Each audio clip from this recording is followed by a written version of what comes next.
Hey, thanks so much for tuning into the Daily Dose for Spiritual Growth. Today is Thoughtful Thursday. I have a thought-provoking question for you today. What are you seeking? Are you seeking knowledge for knowledge's sake, for personal gain, or are you seeking wisdom?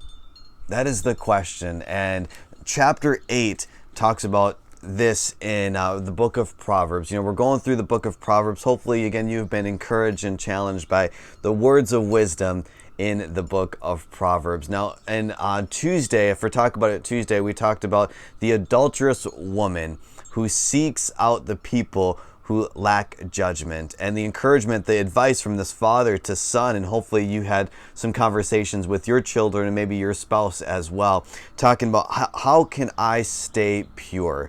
How can I be focused? How can I be faithful with my relationship right now, with what God has entrusted me with?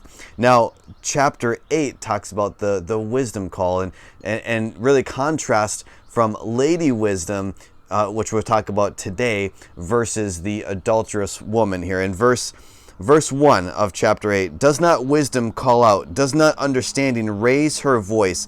On the heights along the way where the paths meet, she takes her stand.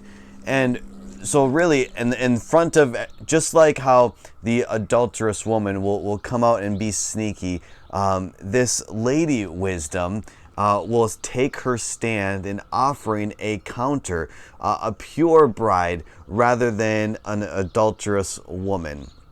Now, that offer is there. Now, what are we seeking? In verse 10 of chapter 8, choose my instruction instead of silver, knowledge rather than choice gold. For wisdom is more precious than rubies, and nothing you desire can compare with her. So I know our world is is talking about, hey, if you want to be successful, if you want to thrive, then you just need to go after everything that you have to gain status and finances and houses and possessions or whatever it may be.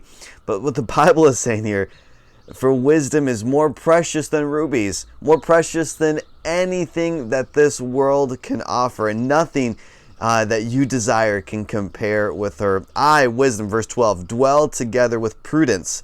I possess knowledge and discretion. And that is really the difference between wisdom and knowledge.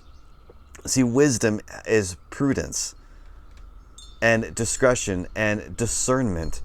And so we have to understand here that we can't just have and pursue knowledge for knowledge's sake, but we need to pursue wisdom. And that wisdom comes from God. The book of James talks about, if anyone lacks wisdom, ask for it, and the God of heaven will give it to you. And so we have to seek it. We have to ask it, because naturally our sinful nature will go back to chapter 7, the adulterous woman and the secret sins of the night, and just try to gratify our own self. But we have to counter that, and we have to be able to seek God and the wisdom that comes from Him.